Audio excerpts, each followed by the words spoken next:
Artist Kid Rock, I don't think I've ever talked about him before on the show. He has put out a statement against Live Nation and Ticketmaster, and he's not the only one that I've seen before call out Live Nation and Ticketmaster. They have been getting over on people, artists, and also concert goers like myself. Damn it. They've been getting over on a lot of people, and we're going to get into the thick of it. But first and foremost, he made a comment here about leftists, and I got something to say. I got something to say to Kid Rock, because I remember Kid Rock back when. I remember him back when. Listen to this. I know you're from Detroit, of course, which at one point was at the epicenter of the crime epidemic. But what's your thinking when you see Pritzker and others on the left who are just dismissing this issue that real people have to live with day in and day out?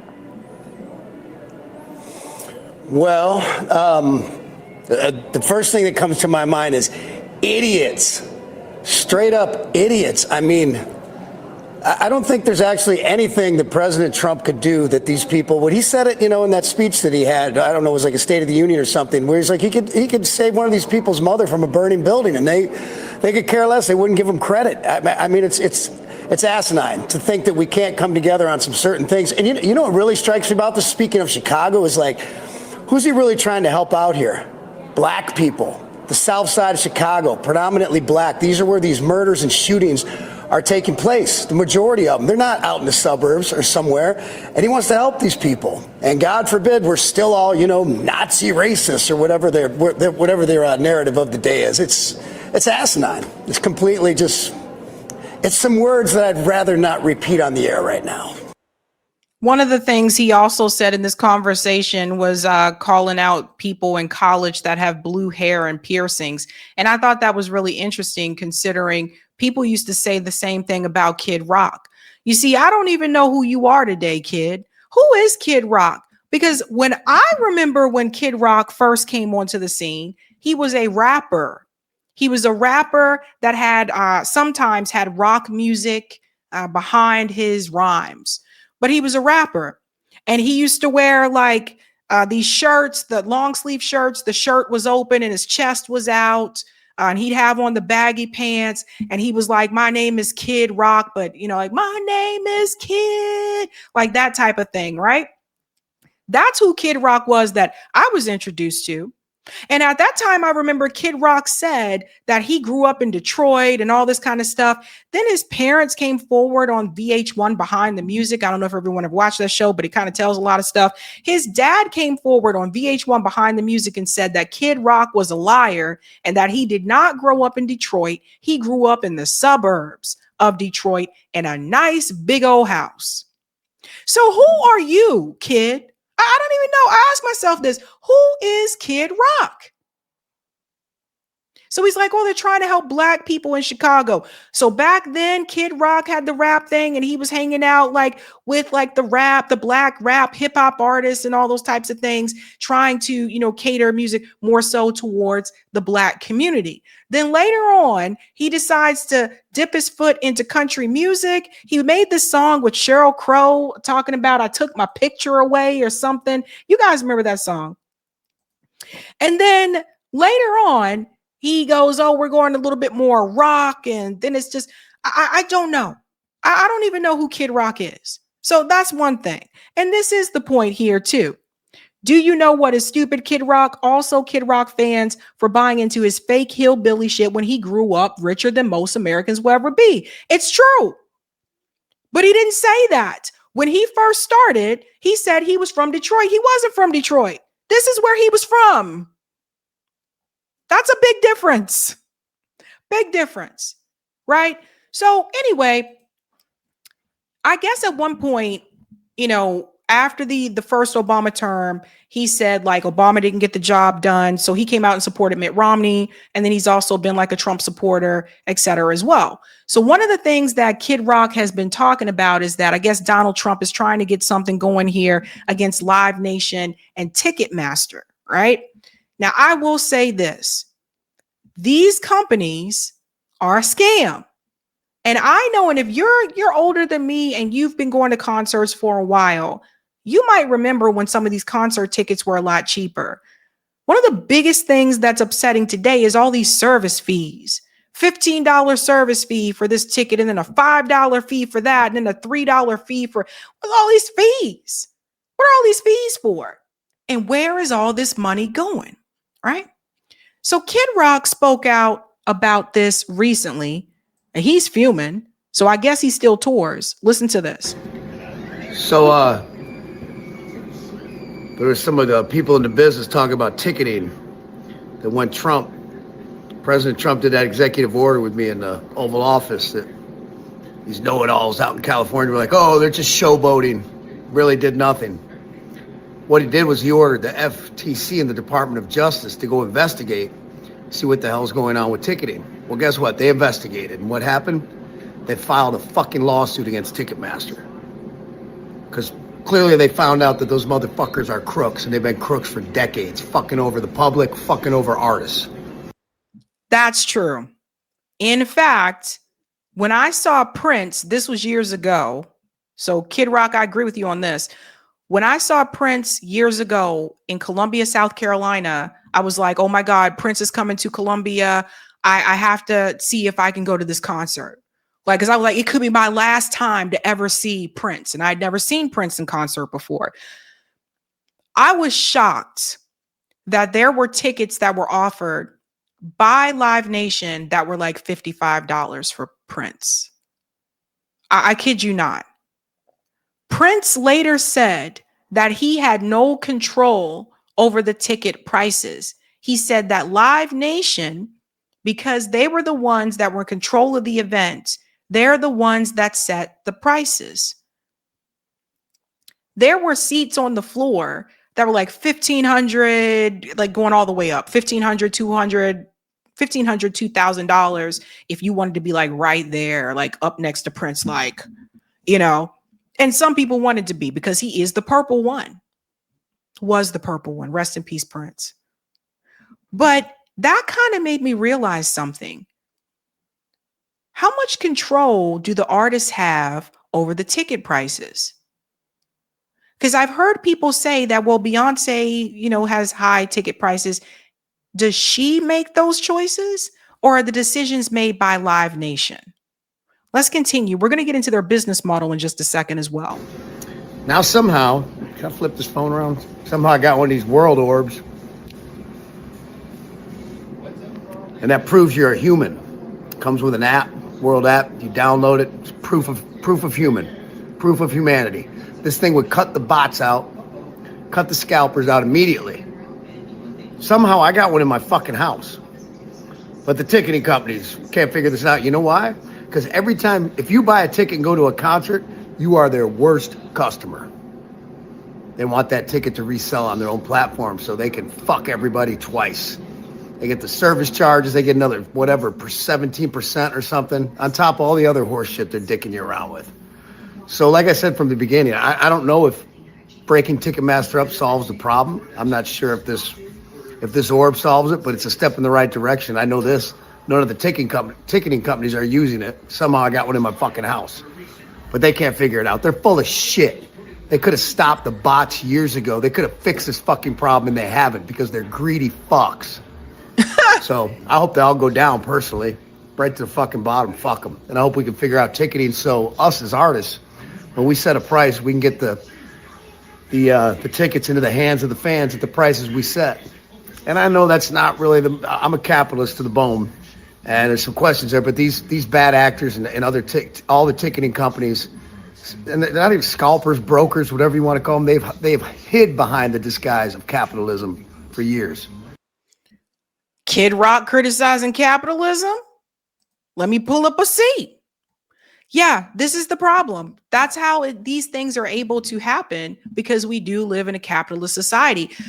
There really isn't a big competitor to Live Nation, Ticketmaster. So they can charge as much as they want, and they can increase these service fees as much as they want. It's absolutely ridiculous. And you would think that maybe long ago, somebody would have figured out something like, how do we get rid of all of it? Because it's ridiculous. Like if you see a ticket that's priced for, let's say $60, By the time you get to the end and you're at the shopping cart and it's time for you to check out online, how does $60 go to 85? Somebody explain this to me. It's the service fees. So he's being vocal about that. And other artists, I think, should come forward to be vocal about that. But they're not going to because it's a partisan issue. It shouldn't be, but it is. It's a partisan issue because it's something that Trump apparently is trying to look into. And then there we go again. But as long as we live in a capitalist system, somebody is always going to take advantage of it in some way, shape, form, or another, whether it's Ticketmaster, Live Nation, or somebody else. Fuck them. This is one that we need some regulations on, either a price cap. I'd say 10%. You can't resell a ticket for 10%, like they 10, 15% like they do in some European countries. Or use this proof of human thing. Whatever it takes. I shouldn't be the one to figure it out. These motherfuckers should, but they haven't. They've raped us for fucking years. Fuck them. I hope they all go down. But really what I hope for is we can fix ticketing for the fans. And by the way, they've been fucking the artists too, but I'm kind of second in that equation. I want the fans to be able to go to a show at the prices I set for my tickets, and most artists do. We'll see if any other artists get on board, by the way, with this lawsuit, and their management, if they want to talk and tell them about the bullshit that's going on for decades. A lot of them will puss out, straight up pussies. All these outlaw country singers, they'll be a bunch of fucking pussies. When they should speak up for their fans. Let's see if Pearl Jam steps up. They wanted to fix ticketing years ago. They probably won't, because they'll be like, oh, we hate Donald Trump. We have Trump derangement syndrome. All these other presidents could have fucking done something. Bush, Obama, Clinton. They didn't do shit. Nobody has. Trump does. Trump is. We are. So, calling your bluffs right now. Let's see what happens. Rock on. Pearl Jam is going to be like, Jeremy spoke in class today. That's going to be, let me stop. That's going to be Pearl Jam's response. But I do want you to see a little bit of their model so you guys can understand like why this is happening. So they're making a lot of money and we're paying more as concert goers. And they're gypping the artists. Check this out. Slowly making their way into other business lines. It is also an artist management company, a venue operations company, and it runs sponsorship and advertisements for major concert tours across the country. So by the early 2000s, you basically just have two companies that have dominated all of the various businesses in live music. But that wasn't enough for them. Live Nation wanted the whole industry to themselves. Live Nation was starting its own ticket selling business to compete with Ticketmaster. Yeah, that's right. It was a battle of titans like Batman v Superman or Godzilla x Kong. But just like in those movies, the showdown was a bit anticlimactic and turned into more of a buddy movie. Did we just become best friends? Yep! They abandoned those plans and in early 2009 announced that they were going to merge these two very, very large. Okay, this is a big part of the problem. See the merger that happens here? So Live Nation was managing artist management, venues, concert promotion, sponsorship, and advertising. And then Ticketmaster at that time was just responsible for ticketing. But then they decided to merge these two. And you end up with this huge, like this conglomerate, and nobody can compete with it. That's the problem. There's other times when I try to go purchase a ticket and I'm like, oh, let me try to buy a ticket on this site. And it's not Ticketmaster or Live Nation. Then by the time you get to the shopping cart, it takes you right back to Ticketmaster. There's no way to get out of it. And I've tried multiple times. This is what I mean. Like it could be named. The name could be something else. Maybe the name is StubHub. Maybe you trying to get tickets for, I don't know, like a Celtics game or something. And you'll say, let me just try to get it on the Celtics website instead of going to Ticketmaster. And then you get into the shopping cart and it says it takes you right back to Ticketmaster. They really do have a hold on this industry, the ticketing event industry. Large, powerful companies in the entertainment industry. And the Obama administration basically let them get away with it. And that's really led to a very dominant monopoly power for Live Nation ever since. They control at least 60% of the top venues in the country, 80% of the primary ticket selling market. We made a video with Cory Doctorow in 2022 that talked about this merger and the history of weakened antitrust policy that led to it. You can watch that here. But today, we're going to dig more into Live Nation's business model. How does this giant company actually make money? They might own all of these various business lines, but they're not all equal. At the core of this business model is its concert promotion business. It is a capital intensive, hard to run business with ostensibly very low margins. And Live Nation will talk a lot about how they're only earning about a 1.3, 1.7% margin on their concert promotion business, which is pretty small. The way that they are able to do that is because their concert promotion business really drives the rest of the other business lines. So it drives their ticket selling operation, where Live Nation actually gets something like a 37% margin. It runs their sponsorship and advertising business line, which elicits a 67% commission. Live Nation makes almost no money on concert promotion, and they make most of their money charging concertgoers like you massive service fees and getting sponsorship deals, both of which require very little upfront investment. Let's pause here for a second. So the sponsorship deals, right? Did you guys see the one with Citibank just a second ago? Let me see if I get back to that one. And they make most of their money charging concertgoers like you massive service fees and getting sponsorship deals. Right here, presented by Citi. See, Live Nation Lounge, presented by Citi Entertainment. So yeah, this is a big part of the problem. And of course, those damn service fees. Like, why are we going from paying, again, $60 for a ticket to $85? But sometimes even more than that. All those service fees is absolutely ridiculous. I'll show you a little bit more here. Both of which require very little upfront investment. They just use the concert promotion business to direct traffic into the parts that do make money. It's the ability to get market share, which allows you to be able to generate massive sponsorships so that Toyota or Nestle's Crunch, whatever it might be, will give you money. Market share is the key part there. They dominated all these businesses in the industry so that nobody had any choice but to work with them and get ripped off. Artists, for example, often don't have a choice but to use Ticketmaster for ticketing and Live Nation for promotion. See, that's the point that Prince made. He didn't have a choice. He said he had to do it through Live Nation. So this is a problem. And I think, yes, Live Nation, Ticketmaster, yes, they do, to answer Kid Rock's question, yeah, they do need to split. They do need to be broken up. This is crazy. And like I said, nobody else can compete because they own so much. They have a handle on everything. And as you notice over the years, the concert tickets continue to become more expensive. The service fees continue to increase. And if you're like me, you know, I like going to see live shows, but people shouldn't have to pay an arm and a leg for it either. This is why I think I would highly recommend going to a music festival, not Coachella. I ain't going that either. But there are music festivals in I think pretty much almost every state, usually about once or twice a year. That way you get more for your money and you get to see all these different groups, you know, over a course of a couple of days or whatever, instead of paying like hundreds of dollars to see one person that one night.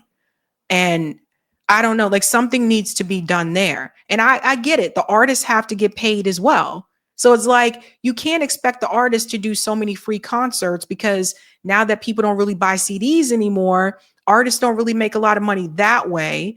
And people are doing the downloads on Spotify or, you know, Apple Tunes or whatever. But they don't make as much as you would think. And then the record company, they're going to get their cut. The lawyers get their cut. If that artist was given an advance, which a lot of them are, all of that has to be paid back.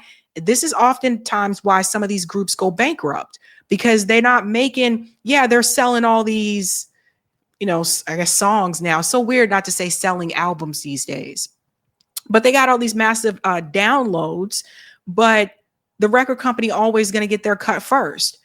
So you can't expect the musicians to do so many free concerts. Now, Eric laid this out for MCDS analysis of Live Nation, and I thought this is pretty cool. If you look at the pyramid, this is basically what you have. At the very top, the arenas, Live Nation Entertainment. In the middle, you have the mid-sized venues, and at the bottom, you have the small venues, right? So it's a pyramid style again, and if it was done the right way, that's supposed to trickle down, right? But we know what the pyramid the whole pyramid scheme does not work out. So the FTC is suing Live Nation, and the action is cheered on by, among others, More Perfect Union and Kid Rock.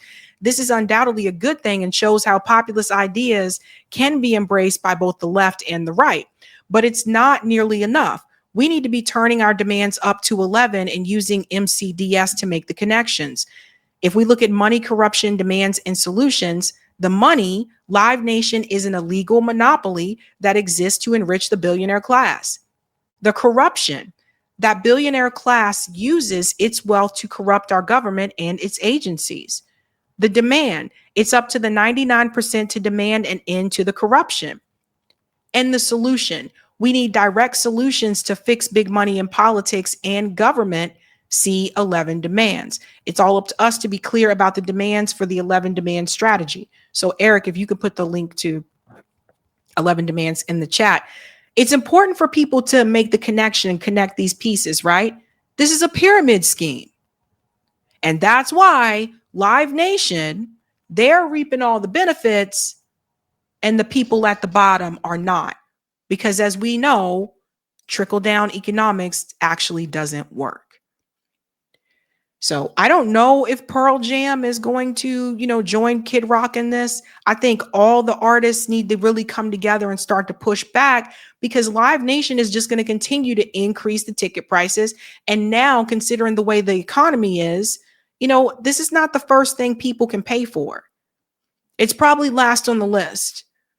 Money is tight. When money gets tight, people are not trying to pay hundreds of dollars to go to a concert. So we'll have to see if that happens. But basically, I guess Kid Rock is, basically saying to everybody, you know what? We're not going to take it. Hey guys, this was a Sabby clip. If you like what you saw, hit that like button and subscribe.